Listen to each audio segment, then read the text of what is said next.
Welcome to the Deep Dive. This is where we take your curiosity, your insights, and that desire you have to understand more, and we really try to turn it into knowledge you can use. That's the goal.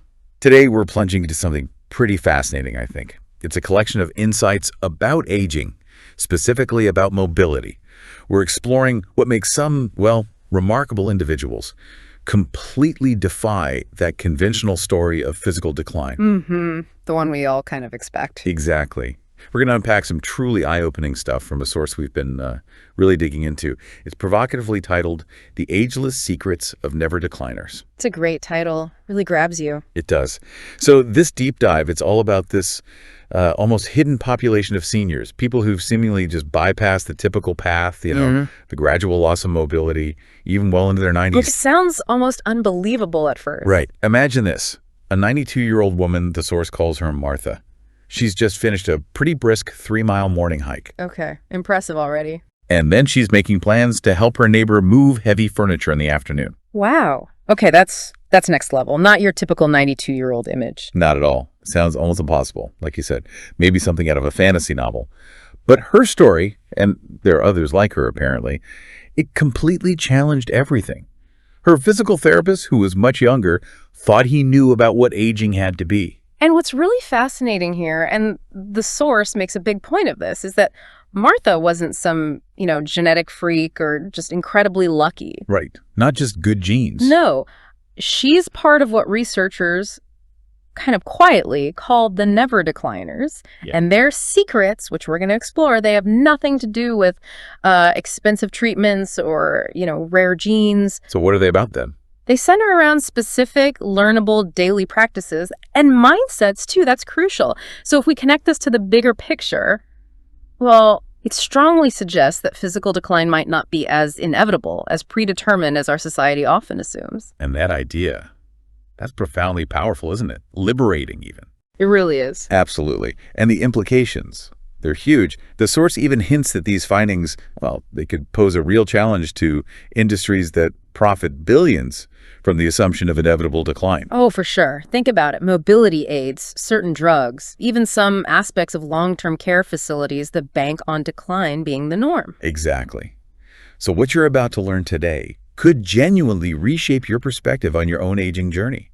Maybe even inspire a new outlook for, your family, your community. It's information worth considering, definitely. Okay, let's unpack this. Let's explore these 15 secrets of these incredible never decliners. We'll start with the very foundation of mobility, which turns out to be built on some deceptively simple habits. Right, let's jump straight into secret number 1. The first thing Martha revealed. And I promise you, it sounds so simple, almost dismissible. But the impact. Oh, the impact. Yeah. Compounded over decades. It's nothing short of profound, according to this source. Yeah. So Martha's first secret was something just totally fundamental, so integrated into her life that her therapist, initially almost didn't even register it. Just seemed like her being her. Exactly. She simply never sat still for more than 30 minutes at a time. Period. 30 minutes? That's quite frequent. It is. And this wasn't some strict rule she set, like setting a timer or anything. It was more like an intuitive thing, almost a primal response because, and this is her words, sitting still just made her feel creaky and old. Interesting. Her body was telling her. Right. She developed this habit, probably unconsciously, over decades, getting up every 20, 30 minutes to do, well, anything. Like what specifically? Could be just walking to the kitchen for water, stepping outside to check her bird feeders, maybe just stretching for 30 seconds while standing. And here's where it got really interesting for me. Yeah. When I first heard move every 30 minutes, I immediately pictured like intense bursts of exercise, burpees or something. Right, like a mini workout. But Martha wasn't doing burpees every half hour. She was just moving naturally. It really makes you wonder, doesn't it, how many of us have kind of unlearned those natural cues. We've traded them for just sitting, stillness, modern life. You've hit on something really crucial there. These weren't structured exercise sessions, not about hitting a target heart rate or anything like that. No. They were spontaneous, almost unconscious responses to her body's signals. And you're right, our modern sedentary culture, it really has conditioned us to ignore those subtle nudges our bodies give us. We treat sitting as the default, don't we? For work, travel, even relaxing. We do. But Martha, Somehow, she never lost that connection. She'd get up, water a plant, maybe fold a towel, look out the window, or like you said, just stand and stretch for 30 seconds. The source really emphasizes the cumulative effect. Right. It's not the single action, it's the repetition. Exactly. These tiny movements, repeated dozens and dozens of times every single day for decades. Well, that created a completely different aging path for her compared to her friends who spent hours sitting. So is this just like folk wisdom? Or is there actual science behind why this works? The source mentions a biological miracle. Sounds dramatic. It sounds dramatic, but it's absolutely backed by science, and it is pretty remarkable. Modern research, they actually do call these brief movement breaks something like a biological miracle because they tap into something deep, something ancient in our physiology. How so? Well, when you move, even just for a minute or two, you're not just burning a couple of calories, you're triggering this process. I think it's called mechanotransduction. Okay, fancy word. Yeah, basically it means the physical forces, like the gentle compression and stretching from moving, send signals to your cells. Vital signals. Signals to do what? Signals to actively produce stuff, growth factors, anti-inflammatory proteins, things like osteocalcin, which helps strengthen bones, and another one, FGF21, for muscle regeneration. It's like a continuous low-level repair and rebuild process happening all day long. Wow. So it actively counteracts decline Yeah. just by moving a little bit frequently. That's the idea. It prevents that cascade of negative changes, the muscle weakness, joint stiffness, balance problems that comes with prolonged stillness. The source uses a great analogy. Yeah. It likens the effect to the difference between a river that flows constantly, always fresh, always vital, Okay. and a stagnant pond or reservoir, which, eventually just sits there, still, prone to decline. Sitting still makes us the stagnant pond. That's a powerful image. Yeah. So for us listening, how do we actually apply this? What's the practical step? Well, the good news is this is something anyone can start literally today. It doesn't cost money. You don't even have to leave your house. It just requires challenging that default position of sitting for hours. Maybe start simple. Set a quiet reminder on your phone or watch. Stand up, stretch, walk around for just 2 minutes every, say, 20 to 30 minutes. While the kettle boils or during commercials. Exactly. During a commercial break, walk a lap around your living room.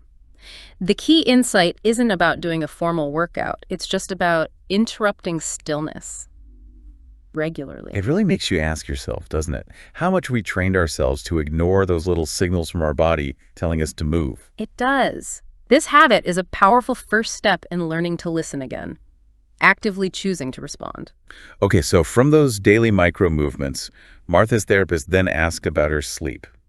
And that uncovered something else really interesting about how she prepared her body for rest. Not just crashing into bed then. Not at all. Apparently, she didn't have the usual complaints you hear, insomnia, getting up constantly. She described her sleep as, well, consistently restorative, almost impossibly so. Which is rare. Very. And when the therapist dug a bit deeper, he found out she was doing something before bed that honestly most people would probably think is a bit weird. Okay. Intrigued. What was it? But sleep researchers are now apparently saying, wow, this is actually profoundly effective. So what was she doing? She spent about 15 minutes every single evening lying on her living room floor. Just on the carpet. On the floor. Okay. Doing what? Performing what she just called her unwinding movements. Unwinding movements. Not yoga, not stretching exactly. No, not like a formal routine. They were intuitive, gentle movements.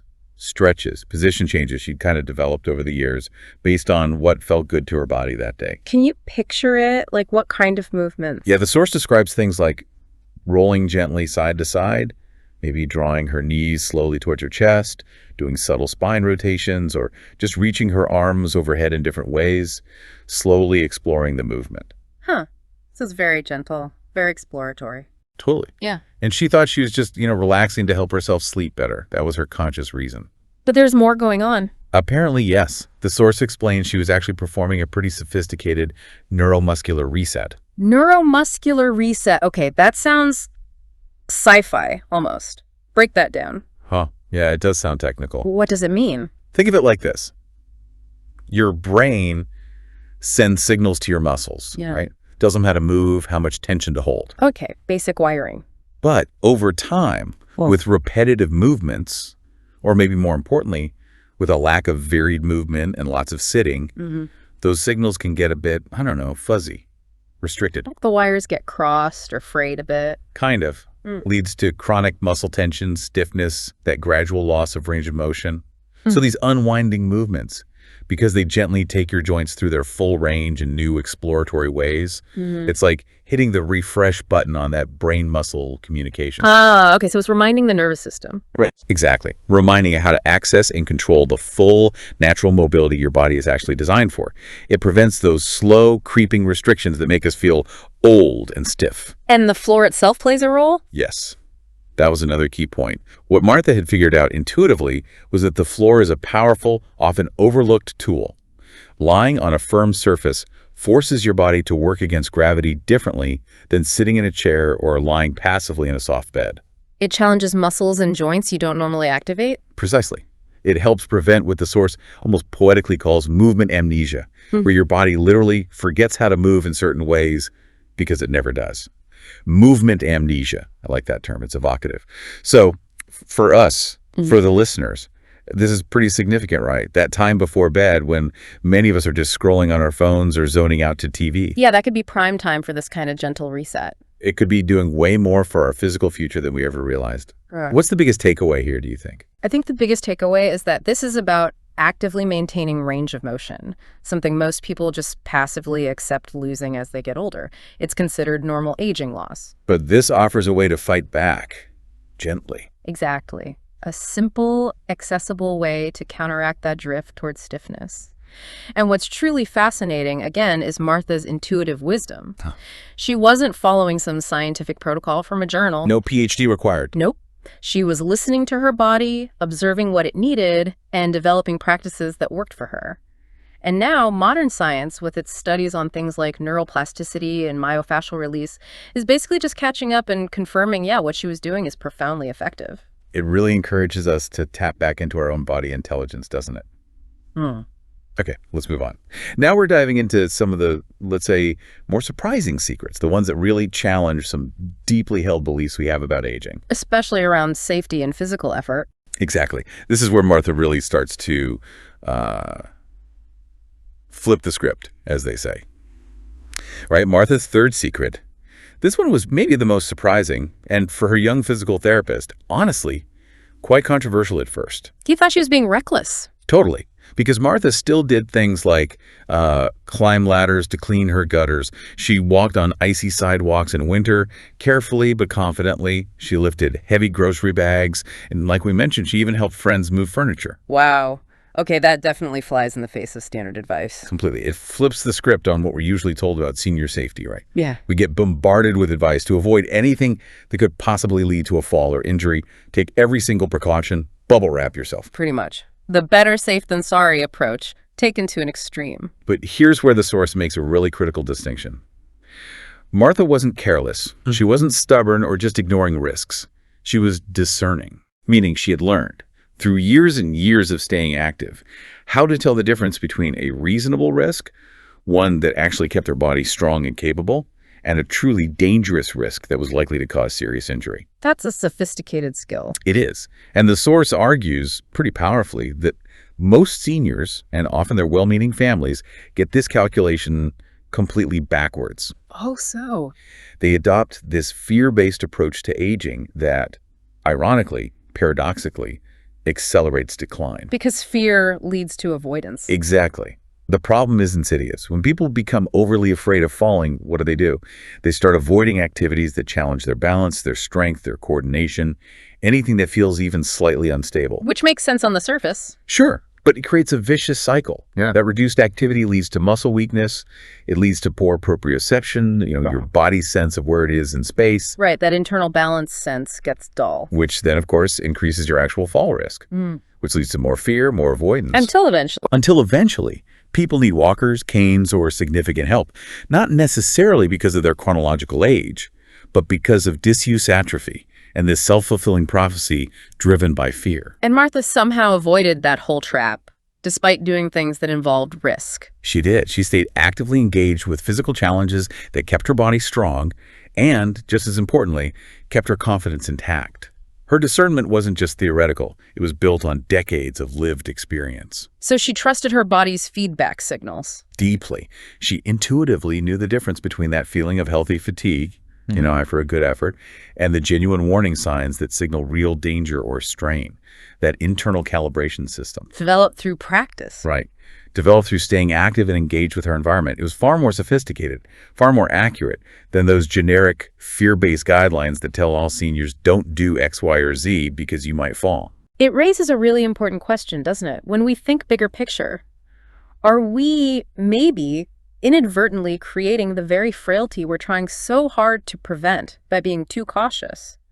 By over-sheltering ourselves or our older loved ones from any perceived physical challenge? It's a powerful thought, maybe even uncomfortable, especially when you consider the source hints, the industries that kind of benefit from that fear, and the resulting need for assistive devices or managed care. Yeah, that's a whole other layer to it. Okay, this next secret, number 4, this one really contradicts the common advice you hear about. Pace yourself, don't overdo it, especially for seniors. The idea of conserving energy, taking it easy. Exactly. This is truly surprising. Martha, and apparently other never decliners too, they actually use strategic periods of intense physical demand, purposefully, to maintain their strength and vitality. Intense demand? Like what? Martha described how she'd occasionally take on projects that required sustained physical effort. Things like rearranging all the furniture in her living room, or deep cleaning her basement, which involved lots of scrubbing and moving things, or even helping friends with demanding yard work, digging, lifting, hauling. Wow. So that massive spring cleaning project we all dread. It might not just be about a tidy home. According to this, it could be a secret to staying strong. Isn't that something? That is something. And what's really fascinating is she did this not despite her age, but almost because of it. She consciously noticed that these periodic intense challenges actually made her feel stronger, more capable, more rejuvenated in the days and weeks after she did them. So it wasn't just about getting the job done, it was about the after effect. Precisely. And this instinctive approach she developed, it lines up perfectly with what modern exercise science now calls hormetic stress. Hormetic stress, explain that. It's basically beneficial stress. Stress that, in the right dose, isn't damaging, but actually triggers adaptive responses in the body. It makes the body more resilient, more capable, more resistant to age-related decline. Like stressing a muscle makes it grow stronger. Exactly like that, but applied more broadly. The key insight Martha stumbled upon through just living and paying attention was that the human body, regardless of age, absolutely needs periodic challenges to maintain its strength and function. It needs to be pushed sometimes. Otherwise, it just fades. Pretty much. That gradual reduction in physical demands that most people experience as they get older, it creates a slow, steady decline in capability. A decline that can become irreversible if it's not interrupted by intentional challenges that force the body to adapt and rebuild. That makes so much sense when you frame it like that. Your body is designed to respond to demand, not just coast along. But okay, how much intensity are we really talking about here? How did she recover? It sounds exhausting. Yeah, it's definitely not about pushing yourself to the point of injury. It's about sustained functional exertion. So, for instance, Martha might spend a whole Saturday reorganizing her garage. Okay, I can picture that. Lots bending, lifting. Moving boxes, shifting maybe some heavier furniture, climbing up and down a stepladder to reach high shelves, bending in all sorts of ways. That's a day of significant physical output, right? Definitely. I'd be wiped out. Right. But crucially, she would then follow that day of intense activity with several days of much gentler, less strenuous activity. She allowed her body the time it needed to recover and, importantly, adapt to the stimulus she'd giving it. The recovery phase is key. Absolutely fundamental. This cyclical approach challenge, followed by appropriate recovery, that's what maintained her physical reserves. It even built new capacity over time. Meanwhile, her peers might have been gradually losing theirs through that steady reduction of physical demands in their daily lives. Pushing, resting, adapting keeps the system robust. Exactly. And it challenges us again, doesn't it? How do we define rest? Maybe it's not just about avoiding exertion altogether. Maybe it's more about allowing the body to actively adapt and rebuild after putting it under beneficial stress. That's a very different, much more dynamic way of thinking about it. Okay, our journey continues. We're moving now into how these never decliners seem to integrate their emotional well-being, how they cultivate a really different relationship with their bodies, and even how they think about pain itself. It's a much more holistic view than we usually get, isn't it? Not just separate compartments of health. Exactly. It's all connected, which often gets lost in all the fragmented modern health advice we hear. Right. Secret number 5. This was something Martha mentioned almost casually, apparently, but it revealed this incredibly deep understanding of how emotions and physical health are just intertwined Yeah. in ways most people probably never even consider. Okay, like what? Martha explained she had learned over the years, just through observation, that worry and anxiety literally made her feel physically weak, unsteady, drained. Like she couldn't really trust her own legs sometimes. Wow, a direct physical sensation linked to worry. Yeah. But conversely, activities that brought her real, genuine joy or gave her a deep sense of purpose, they seemed to just infuse her with energy and strength, far beyond what you'd think was possible for someone her age. So she used that knowledge. Totally. She structured her life quite intentionally around this understanding. She learned to say no to obligations that felt draining, even if other people thought she should do them. And she made a point to say yes to activities that truly fed her spirit. Even if they seemed less responsible or practical. Exactly. Even when people probably told her she should be slowing down or taking it easy. For Martha, this connection between her mind and body, it wasn't just some abstract theory. It was her daily operating system. It guided her choices constantly. And what's fascinating here is that this wasn't just, selfishness or denial on her part. It sounds like a sophisticated, intuitive grasp of something real, something that directly impacts physical capability. So science backs this up too. Oh, absolutely. Martha had intuitively discovered what researchers now have a very complex name for: psychoneuroimmunology of aging. Ooh, okay, say that again slowly. Psychoneuroimmunology.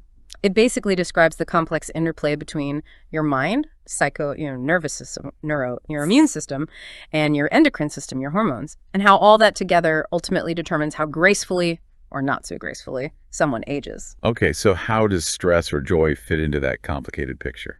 Well, break it down. Chronic stress, pervasive loneliness, untreated depression.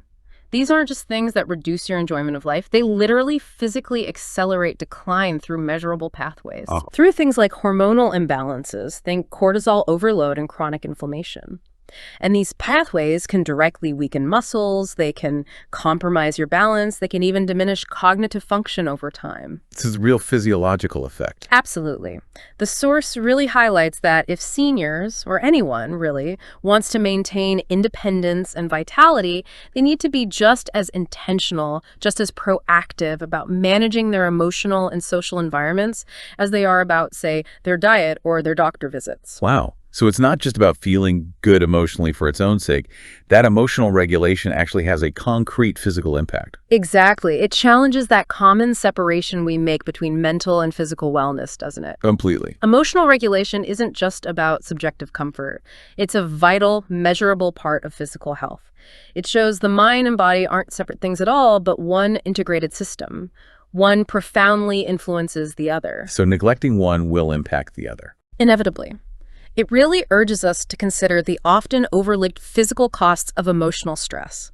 And maybe more importantly, the profound physical benefits of actively cultivating joy, purpose, and connection. True well-being needs that holistic approach. Mental and emotional health are foundational to physical vitality. Okay, the 6th secret. This is another one that Martha's therapist almost missed because it just seemed normal, obvious, so ingrained in how she was. Just the way she moved. Yeah. But when he started paying closer attention to how she moved through her day, not just that she moved, he realized she was demonstrating movement patterns that most people lose by middle age, maybe even earlier. Patterns we unlearn. Seems like it. Martha moved like someone who had simply never forgotten that the human body was designed for varied three-dimensional movement, not the repetitive, limited, often kind of rigid motions that characterize so much of modern life. So it's not just what you do, but truly how you do it, even for simple chores, right? That's the absolute key insight here. Every task she did, whether it was something mundane or something more complex, it involved reaching, rotating, bending, shifting her weight in ways that meticulously maintained the full range of motion in her joints. And kept different muscle groups working together. Exactly, that synergistic coordination. For instance, the source gives an example. When she reached for something on a high shelf in her kitchen, she didn't just stiffly lift her arms straight up. How does she do it? Her whole spine got involved in a gentle rotation and extension. It mobilized multiple vertebrae, activated stabilizing muscles through her core. It was an integrated movement. Wow, okay. And picking things up. Same idea. When she picked something up off the floor, she didn't just hinge forward stiffly from the waist, which is how a lot of us do it. Guilty. Huh, me too. She used a whole variety of patterns, maybe a squat one time, a lunge another, different stepping patterns, ways that challenged different muscles and joints, maintained her balance, and protected her back. So these varied movements repeated hundreds of times a day. They were actively preventing all those things that creep up on us. Postural restrictions, muscular imbalances, those movement compensations, where one part of your body starts doing the work another part should be doing, things that gradually rob people of their physical freedom. It sounds like her entire daily life was essentially a continuous, subtle, but incredibly effective movement practice without ever calling it exercise. That's exactly it. And what made it even more remarkable, the source says, was that Martha wasn't consciously thinking, okay, now I must engage my core, or I need to improve my movement quality. She wasn't following a checklist. No, she was simply moving the way humans are kind of inherently designed to move, with curiosity, with variety, with engagement, rather than just defaulting to the efficient, but ultimately limiting movement patterns that most of us develop because modern life values speed and convenience over, well, physical health. It makes you think, doesn't it? On a bigger level, maybe we need to rediscover some of that natural movement variability, that playful exploration that little kids have. Instead of letting our static chairs and screens dictate how limited our movements become. Exactly. Bring some of that innate bodily curiosity back into adulthood. Okay, let's talk about something most of us dread. Something that often triggers this cascade of fear and, frankly, immobility as we get older. Let's talk about pain. Yeah, the big P. The thing everyone wants to avoid. Right. And Martha's seventh secret revealed an approach to dealing with pain and discomfort that was just radically different from how most people handle the inevitable aches and stiffness that can come with living a long life. How so? It was a total shift from that common reaction of, ouch, something hurts, I need to stop moving immediately, To what? to something more like, something hurts. Let me gently investigate. Let me try to understand what my body is telling me. It was an empowered stance. That's a huge mental shift. Yeah. So when she felt pain or stiffness, she didn't automatically assume the worst. Or just freeze up. No. Instead of immediately thinking, oh no, something is seriously wrong, and then avoiding all movement in that area, she would gently explore it with careful, curious movement. Curious movement. I like that. She viewed pain not as an immediate crisis to be shut down or feared, but more like information. Her body's way of asking for attention, maybe asking for a different kind of movement or some specific care, not necessarily shouting for immediate medical intervention for every little thing. That's a very nuanced approach. It allowed her to address things early and appropriately. And crucially, it helped her avoid that fear-based immobility that, ironically, so often makes minor issues much worse. Because when we freeze up completely out of fear. We often exacerbate the problem, right? We create more stiffness, more weakness, maybe even more pain down the line. That makes total sense. It's like she was having this ongoing, intelligent conversation with her own body. Can you give more examples of how she would investigate? Yeah, the source mentioned things like, okay, say she had some knee stiffness. She wouldn't just stop using her leg. She might gently move it through its range of motion. Maybe lying down and slowly cycling her legs, or trying different gentle stretches, just seeing what provided relief, or maybe increased the mobility slightly. Paying attention to the feedback. Always. If her lower back felt tense, she might try some careful spinal rotations or specific position changes like gently elongating her spine. Shoulder tightness.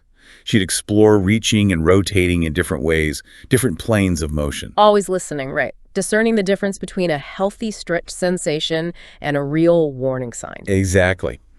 She paid meticulous attention to her body's feedback, adjusting her approach based on whether the movement seemed to help or if it seemed to make the sensation worse. And this self-advocacy, this deep body awareness, it kept her out of that vicious cycle of chronic pain and progressive limitation that traps so many people. She balanced self-reliance with knowing when to seek help. That's the key. She wasn't anti-doctor. But she didn't run for medical help for every twinge.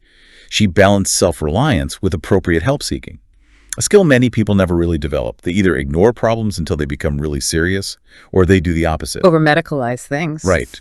Over-medicalize normal aging processes in ways that create unnecessary limitations and dependency. And it makes you wonder, doesn't it, how much does our culture's intense focus on pain prevention, which often promotes immediate immobility and fear? How much does that actually contribute to pain becoming chronic and progressive? That's a really provocative question. Okay, moving on. Our environment, our homes, our social connections, they play a massive role in our lives, obviously. But for these never decliners like Martha, it seems they become these incredibly powerful, almost unseen allies in maintaining mobility and vitality. It's about actively designing a life environment that encourages movement, not discourages it. Exactly. It's not passive, it's actively crafted. Mhm. So the eighth secret. This was something Martha's therapist discovered almost by accident when he actually visited her home. Seeing her in her natural habitat. Precisely. And what he saw there apparently changed his whole understanding of how our environment, our living space, can either subtly support healthy aging or inadvertently undermine it. What did he say? He realized Martha had, probably unconsciously over the years, created a living space that was just full of what he started calling movement opportunities. Movement opportunities, like built-in mini challenges. Kind of. Elements that constantly, naturally challenged and supported her physical capabilities. So, those things we're often told to eliminate for senior safety, like tricky rugs or slightly higher shelves. Yeah, potential trip hazards, things you have to reach for. Well, maybe, just maybe, those things were actually helping Martha stay balanced and agile.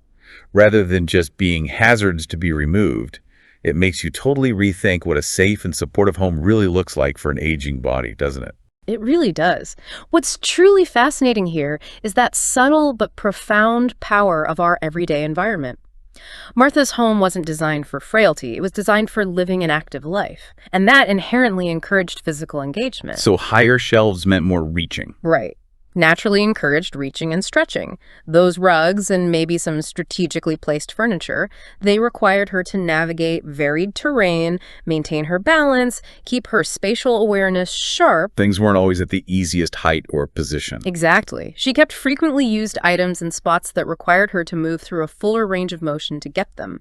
She even, apparently, chose furniture that implicitly demanded some core strength and mobility just to use comfortably. Not those super plush recliners that you just sink into and can barely get out of. Probably not. And this wasn't about deliberately making life harder for herself. It seems to have stemmed from this intuitive understanding that the human body is constantly adapting to the demands placed on it or the lack thereof. So an environment designed only for frailty Will, over time, subtly create frailty. Even in someone who starts out strong, it removes the necessary stimuli.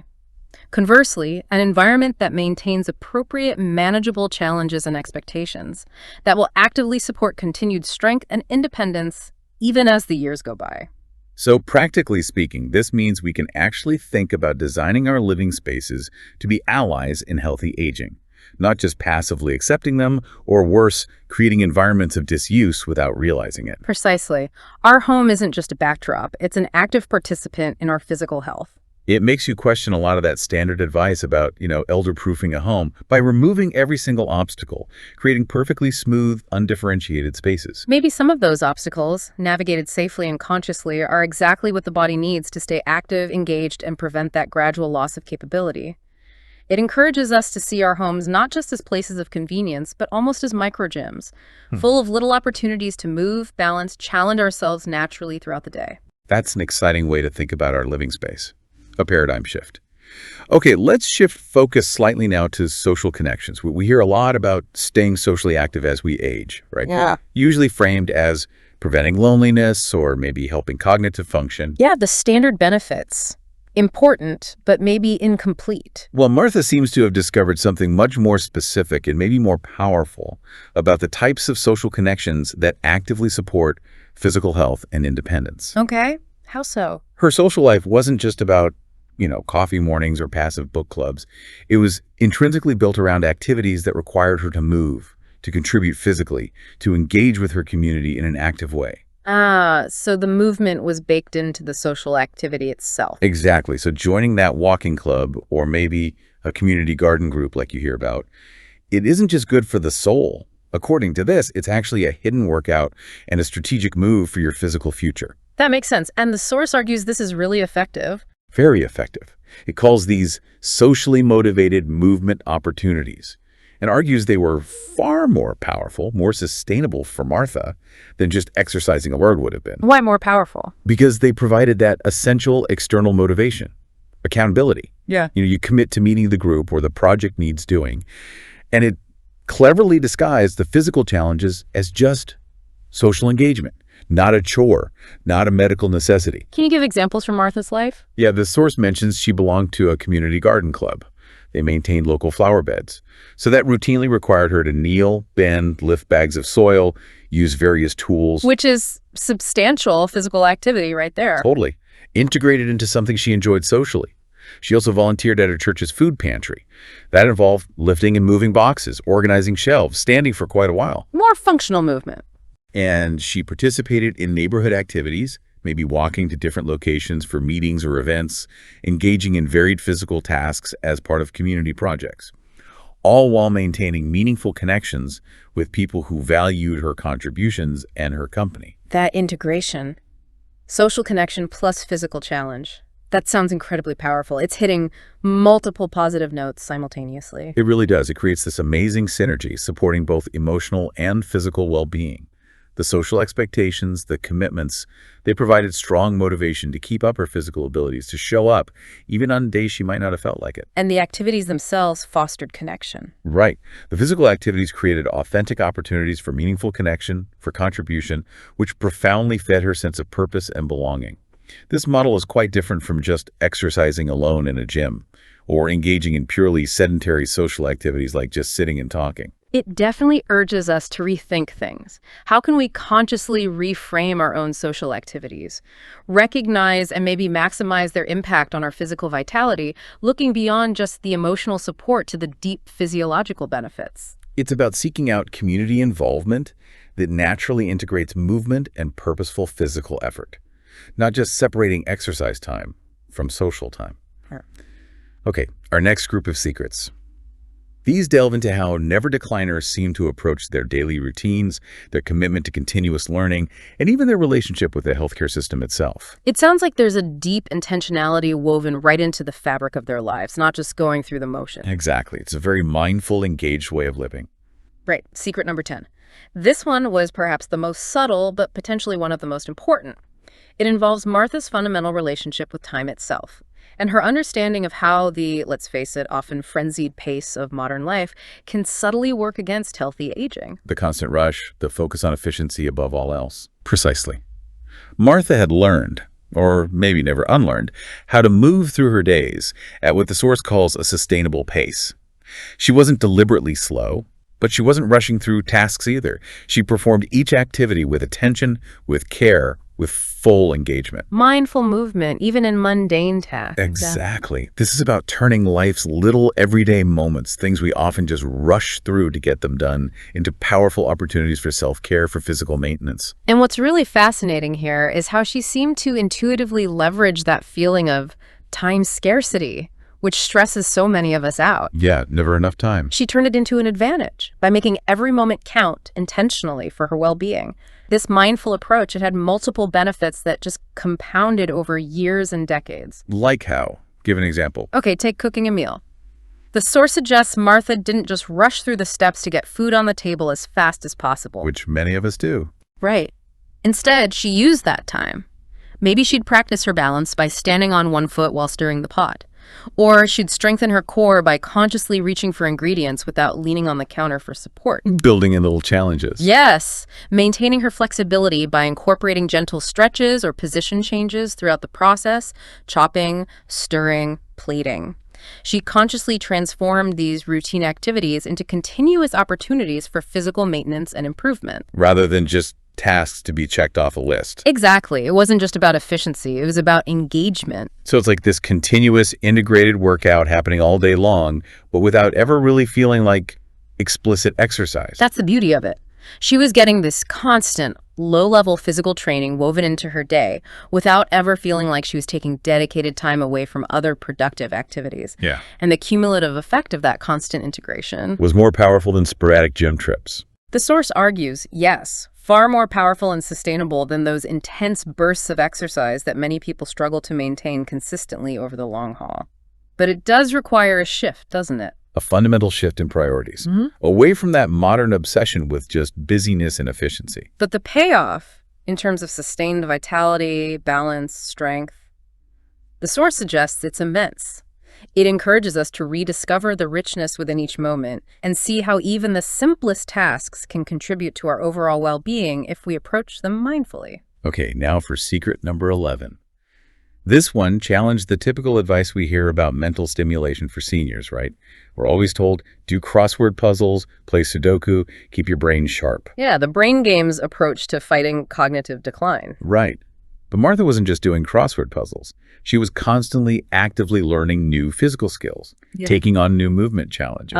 So not just mental, but physical learning too. Exactly. So picking up a new hobby like, say, pottery, or maybe woodworking, or even learning a new dance style. According to this, that could actually be better for your brain than just doing a Sudoku puzzle. Now that is interesting, and it aligns perfectly with the cutting-edge research we're seeing now about the profound, undeniable connection between physical health and cognitive health. A connection most people still underestimate. Hugely underestimate. Martha was constantly engaged in learning new physical skills. The source mentions things like trying different types of dance, maybe line dancing or ballroom, which challenged her coordination, her rhythm, her spatial awareness. Okay, what else? Learning new gardening techniques that required novel movements, maybe finer motor skills, or experimenting with home improvement projects that demanded she learn to use new tools, coordinate complex physical actions. So these rich, multi-sensory learning experiences, they were doing more than just teaching her a skill. Much more. They were actively creating new neural pathways in her brain, enhancing neuroplasticity, the brain's ability to adapt and change, and meticulously maintaining that crucial mind-body integration that keeps both systems functioning optimally as we age. That's a really powerful connection then. The mental engagement supports the physical function, and the physical activity actively enhances cognitive performance. It's a virtuous cycle, isn't it? It absolutely is. Martha herself apparently explained that she got bored easily with purely mental activities if they went on too long, just reading or watching TV passively. She needed more engagement. Yes, but learning something new that involved her hands, her whole body, and her mind together, that gave her a profound sense of satisfaction, an energetic boost that often lasted for days. She intuitively structured her life around having multiple ongoing projects. Projects that challenged her physically and mentally. Right. Challenged her to acquire new physical skills while also accomplishing meaningful goals, whether in her home or out in the community. And like you said, it created that virtuous cycle. Mental engagement supported and refined her physical function, while the physical activity enhanced her cognitive performance in ways that neither approach could achieve nearly as well on its own. So if we connect this to the bigger picture, it strongly suggests that our conventional idea of brain games might be far too narrow. We might be fundamentally underestimating the profound, synergistic cognitive benefits of integrating physical learning and complex movement back into our lives throughout our lives. All right, our 12th secret. This one delves into Martha's approach to medical care. And it sounds like it was fundamentally different from the way many, maybe even most seniors interact with the healthcare system. Less passive recipient, more active participant. Exactly. This is all about taking the driver's seat in your own health journey, even when you're getting expert guidance. It's really about empowerment, isn't it? It seems to be. So how did she approach doctors? Well, Martha viewed her doctors not as these unquestionable authorities whose word was final, but more like consultants. Collaborators. Okay, partners in her health. Right. She valued their expertise, absolutely. She sought their guidance when she had specific concerns or questions, but she consistently maintained ultimate responsibility for the decisions made about her health and her lifestyle. So she advocated for herself. Strongly. She learned to advocate effectively for approaches that supported her primary goals, which were always maintaining independence and vitality. Not just, preventing problems on paper or passively managing symptoms. And she questioned things. Oh, yeah. When doctors suggested modifications or restrictions based broadly on her age, well, you're 85, maybe you shouldn't do X anymore, rather than on specific evidence-based health issues she actually had. She pushed back. She'd ask insightful questions. Why exactly are you recommending that? What's the specific risk for me? And she often sought second opinions if the advice seemed overly conservative or if it just didn't align with her actual experience of her own capabilities. That's a crucial distinction, isn't it? Questioning those generic age-based restrictions versus recommendations based on actual individual health issues. That really shifts the power dynamic. It really does. And this active, informed participation in her own health care, It prevented many of those gradual limitations that seniors often just accept as necessary, simply because a doctor told them so, maybe without fully considering the individual. She also learned to differentiate. Yes, that was key too. She learned to precisely distinguish between genuine medical issues that really did require professional intervention and the normal, often minor, variations in how she felt from day to day. Avoiding that tendency to medicalize every single ache, pain, or change in energy that naturally happens as we live longer. Exactly. And this balanced, self-empowered approach, it kept her out of that insidious cycle of increasing medical dependency that affects far too many seniors. You mean the cascade effect? Yeah, where maybe a minor issue leads to a medication, which causes side effects, which then requires another medication to manage the side effects, and suddenly you're on a downward spiral of increasing complexity and limitation. Instead of supporting the body's natural ability to heal and adapt. Precisely. And, this proactive self-advocacy approach, it has profound economic implications, too. It links right back to what we mentioned at the very beginning. About challenging the industries built on decline. Yes. If more people adopted Martha's kind of self-reliance and active participation in their health, think about it. The demand for some expensive, age-specific medications, for specialized mobility aids, for extensive long-term care facilities, it would likely decrease dramatically. Because fewer people would reach that state of dependency. Right. This is exactly where those billions in profits from industries relying on the assumption of inevitable decline are fundamentally challenged. Empowering individuals naturally lessens dependence on systems built around managing progressive frailty. It really makes you ask, are we, as a society, and maybe even within the medical system itself, truly encouraging patients to be active participants? Or are we sometimes, inadvertently, fostering a culture of passive recipients of care? A critical question for everyone involved. Okay, we're nearing the end of our list of secrets. Let's look now at how these never decliners integrate nourishment and dynamic movement into their everyday lives. And it seems these elements are far more interconnected than we often treat them. Not just separate boxes for diet and exercise. Exactly. It's woven together. Secret 13. This one involved Martha's fundamental relationship with food and eating, but not in the way most nutrition advice for seniors usually frames it, focusing only on macronutrients or specific good and bad foods. More nuanced than just eat this, not that. Much more. Yeah. For Martha, how she ate, when she ate, and even why she ate were just as important as what she ate for maintaining her energy, her strength, her overall health. So that idea of a home-cooked meal shared with friends, it's not just about the food itself. Not at all. It's like a full-spectrum health boost. Yeah. It touches on so many of these secrets we've talked about all at once. And what's really fascinating here is how she seemed to organically integrate all these different dimensions of health into one seemingly simple activity eating. She profoundly connected her diet to her whole lifestyle. How did she do that? Well, for starters, she cooked most of her own meals. And not just for better nutrition, although that was part of it. Crucially, the entire cooking process provided daily opportunities. Opportunities for what? For movement, for coordination, sensory engagement, smells, textures, even creative expression, all of which contributed significantly to her physical and mental health. The bending, lifting, chopping, stirring, it all added up as activity. The process itself was beneficial. Yes, and she also often invited friends over to share meals. That transformed eating from potentially a solitary chore into a social event. Which nurtured connections. Exactly. Nurtured social connections, but also provided a kind of continuous motivation and accountability. It ensured she maintained the skills and made the effort needed to keep preparing nutritious food for herself and others. And her actual eating patterns were also intentional, not just the content of the meals. Yes, absolutely. She ate regular meals at pretty consistent times, not because some dietitian had prescribed it, but simply because she'd noticed through self-observation that irregular eating patterns really affected her energy levels, her mood. Even her motivation to stay active. Yes, her motivation to stay active and engaged throughout the day.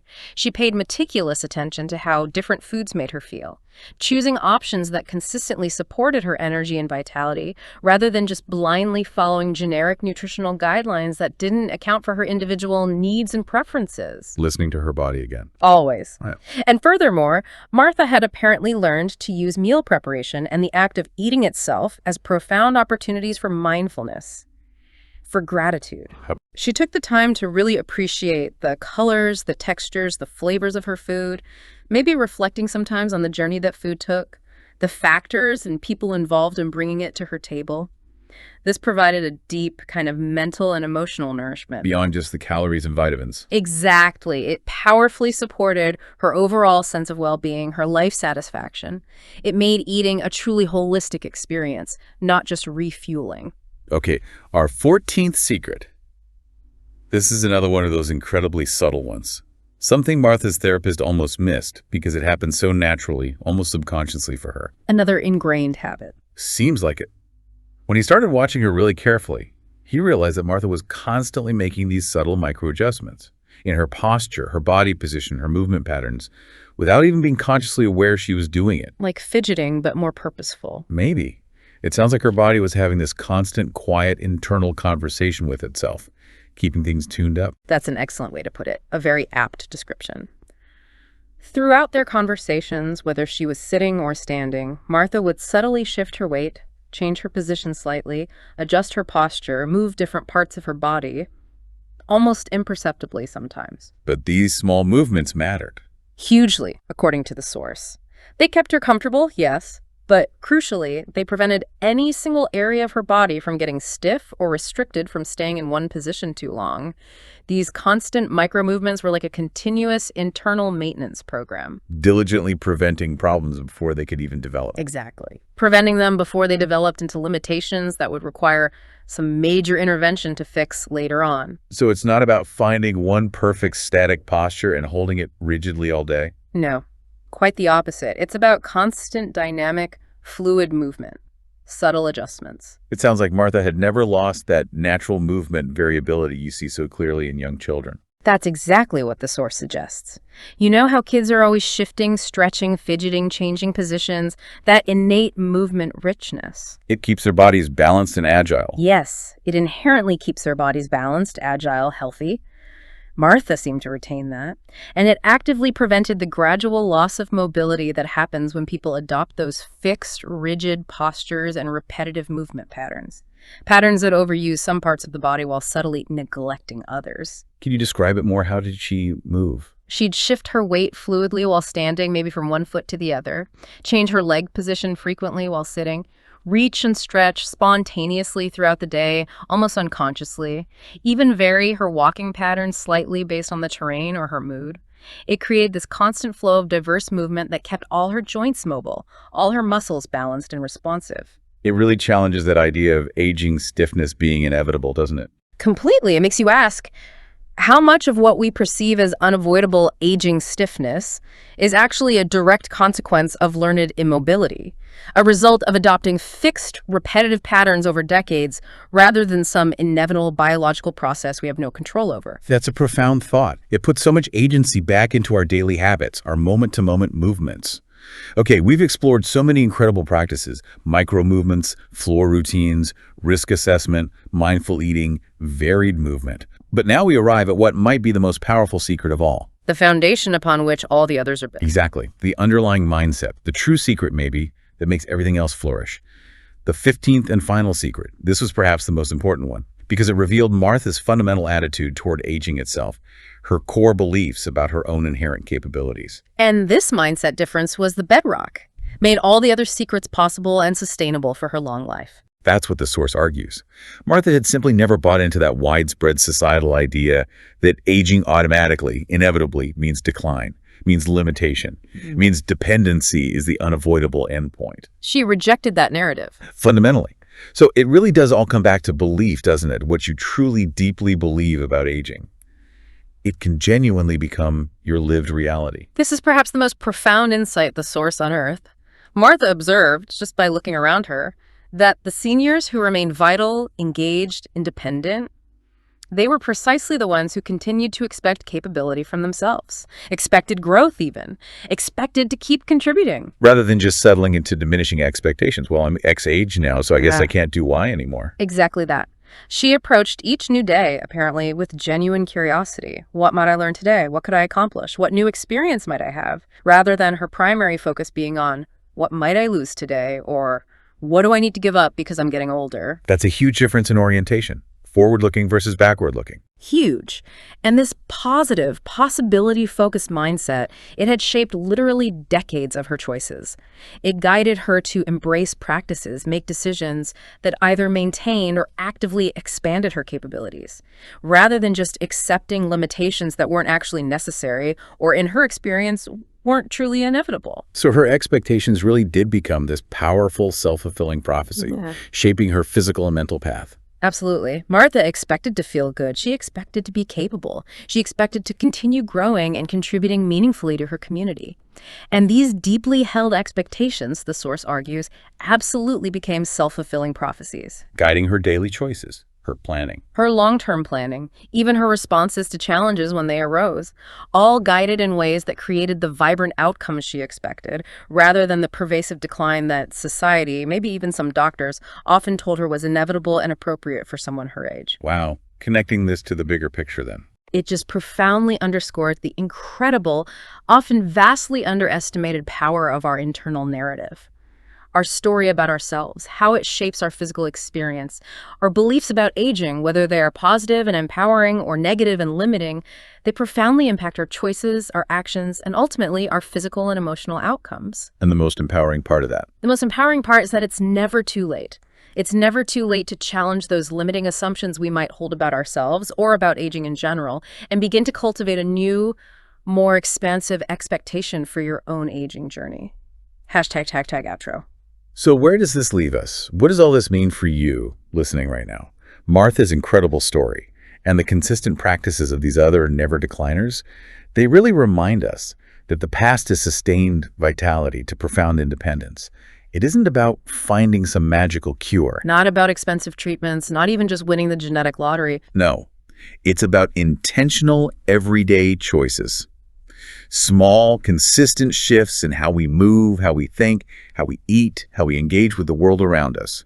Shifts that, when you compound them over time, can create truly remarkable, age-defying results. And if we connect this to the bigger picture one last time, these aren't really secrets in the sense of being hidden knowledge, are they? No, not really. They are, in fact, incredibly natural, intuitive approaches to living and aging, approaches that our modern culture, which is so often focused on medicalizing decline and maybe even creating dependency, has simply overlooked or maybe actively conditioned us away from. They're available. Profoundly available to anyone who's willing to challenge their own deeply ingrained assumptions about what aging has to be, and maybe more importantly, what they personally can still achieve, experience, and contribute at any stage of life. It's crucial to remember your body is this astonishingly adaptive system. It's constantly responding, constantly remodeling itself based on the demands and the expectations you place on it. Every choice matters. Every single choice. From the smallest micro movement to your overarching mindset about your own potential. It subtly nudges you day by day toward either greater vitality and independence or toward increasing limitation and dependency. Regardless of your current age or physical condition, it's this continuous dynamic feedback loop. And the best part? The best part is it's never too early to start thinking this way, and it's absolutely never too late to begin making changes. You can literally start today with just one small intentional shift. Doesn't have to be overwhelming. Not at all. Maybe it's just committing to getting up and moving for 2 minutes every 30 minutes today, or taking 5 minutes tonight to just gently move on the floor before bed like Martha did. Or maybe even simpler. Or maybe it's just starting to consciously question those deeply held assumptions you might have about what you should or shouldn't be doing based purely on your age, rather than listening to your actual capabilities, your desires, your body's wisdom. Which leaves us all with a really important question to ponder, doesn't it, as you move forward from listening today? What's that? What if the greatest obstacle to your future vitality, your sustained independence, isn't actually your chronological age at all? What if it's simply what you expect from it? That's a powerful thought to end on. Thank you for joining us on this deep dive into the truly transformative habits of the Never Decliners. We genuinely hope this exploration empowers you, gives you some tools, maybe helps you see a new, more vibrant path forward in your own journey of health and well-being. Keep exploring. Until next time, keep exploring, keep questioning, and maybe most importantly, keep moving.